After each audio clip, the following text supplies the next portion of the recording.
Hey guys, this is Caden. I wanted to do a walk around for me and my dad's 2015 Honda Civic SI Coupe. We had the car for about maybe 2 years, so this is kind of everything that we've done to it. And as far as the looks asides go, basically completely done except the rear. I did order a diffuser. It was more of my dad's idea. I was gonna get the rear HFP kit, but I did notice that everybody runs it. It is a clean look and I like the look of it, but my dad was like, well, let's try and be a little bit different, or also see how it goes with the diffuser, because maybe you can make it a little bit more aggressive. We'll see how that goes, but that's still on the way. But yeah, so we're gonna do a little walk around. I feel like I haven't done a video of me even talking in forever, so bear with me if I'm a little bit rusty. And the car is a little dirty and it did just rain, so it's not the cleanest right now. So we'll start with the first mod. Recently, me and my dad tackled the amber delete for these headlights. It's a pretty common mod. A lot of people were saying it's really easy. I kind of do have to agree that it's easy, other than the fact that you need to basically waste a whole day in order to do it, because the whole process is very time consuming. Me and my dad tackled it around 11 a.m.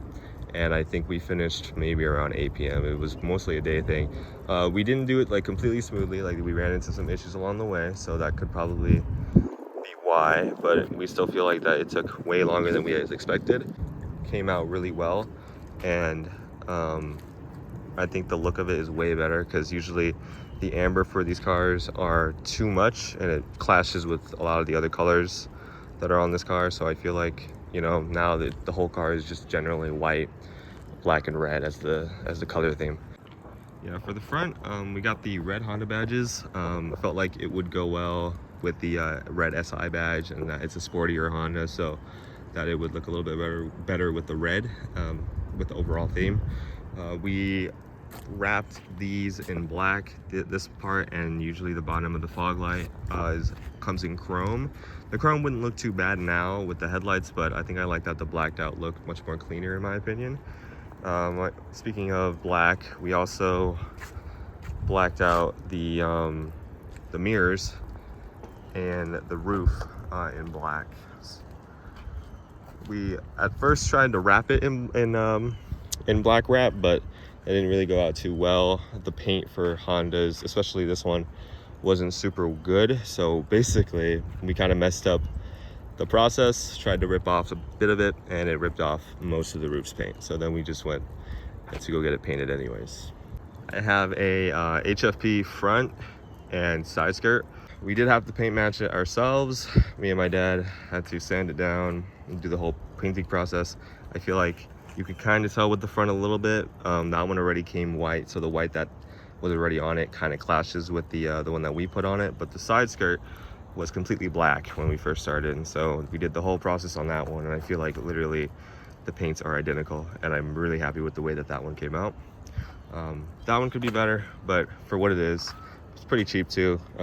These are obviously not the genuine Honda parts, because the genuine ones are very overpriced, so I figured to DIY it with my dad, as we've done majority of the car. Now for the rear, my sis actually helped me put on the stickers. I also have a Caruse design, I believe that's how you pronounce it. It's a Caruse design gurney flap. We have a Injen axle back exhaust. Pretty good, has a low deep tone, not something super loud. You could definitely hear it more than stock. I would say maybe about like 25% more, roughly. It's a pretty good exhaust. So I wanted to free it up a little bit more. Did a resonator delete, and I think the sound of it is nicer. Like, it's a bit louder and technically more deeper, but there are obviously more harsh noises, and it does do pops and burbles, so that's really nice to hear. But sometimes it does have a tendency to be a bit raspy. That's just kind of how it is with these 4-cylinders, especially on a Honda. So it's kind of something that I was gonna run into, but usually that's only at certain RPMs, and I've been able to avoid most of the issues and sounds that come with it. And even the overall drone, I could kind of cancel out. Soon I'll probably put on a vibrant resonator to hopefully keep all the little, you know, pops and stuff, but a little bit smooth it out a little bit more, but not too much as stock, because the stock resonator is pretty big. So I feel like just by build alone that it should help it, but still keep the goodies from it. I have the red badge on the rear brake lights. Wrapped it in like a red wrap. You could kind of see a little bit here.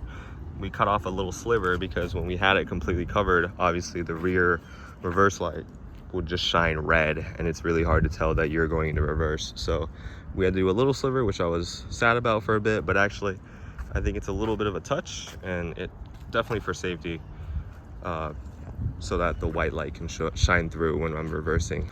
For the front, I'm running 18 by 8.5 plus 30 offset Aodhan AH08s. They're white, pretty light wheel.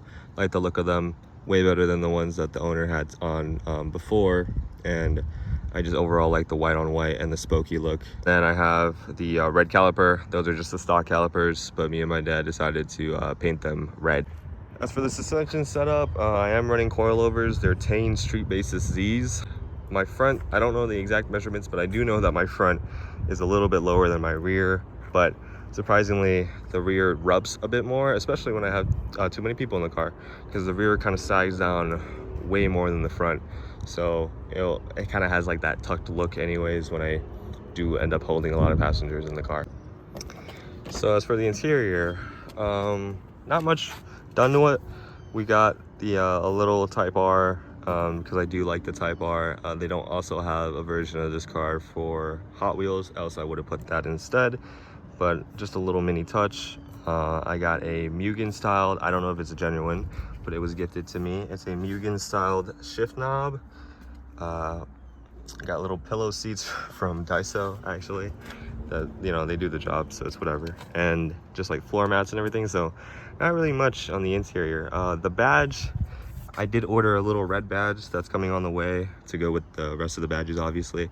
But as far as the interior, I really like the look of the 9th Gen's interior, and I feel like there's not much needed to get changed out. Rear seats, my brother jokingly for Christmas gave me a fire extinguisher, even though in my opinion that the car is not modded enough to be needing a fire extinguisher. But you know, you never know, maybe somebody else needs it. So under the hood we have basically everything's pretty stock. The only thing that we decided to do was basically a short ram intake. It's a Spectre performance intake. Once again, also pretty budget friendly. I just wanted to hear the engine a bit more, and this, you know, paired with the exhaust kind of woke up the car's overall sound. I can hear when VTEC engages now, so that's also really fun to do. And yeah, as far as like mods performance wise, not too much engine related, other than the, you know, the suspension, but I feel like engine wise, yeah, it's pretty much stock. In the future, I haven't considered, I do want to keep this car as long as possible, basically until it dies, but I know people do mod these things. The K24, and it's a very moddable engine, especially with if you go turboed. But I'm not too sure if I have the funds to do that, and also being that it's still something that I need to drive reliably, I don't want to, you know, slap a turbo on it. But definitely if I want some more power out of this thing, I can definitely consider that in the future. But for now, just an intake and stock, everything, no tune or anything like that. But yeah, hope you guys enjoyed. That was the sort of the mod list slash future plans for the Civic. Very happy for where it's come, and had a lot of time with my dad to work on it. I'm very grateful for that. And yeah, it's been really fun, easy to drive, dailyable, sounds pretty good in my opinion. And you know, any future plans hopefully I could accomplish with my dad, because it's been something that we've been working on for a couple years now. So I did want to do a ride along and probably a little bit more you know, videos about the car, but I haven't really had the time nor the tools to be able to do like a decent ride along video with you guys. So hopefully sometime in the future I can accomplish that. But yeah, hope you guys enjoyed, and I'll see you guys later.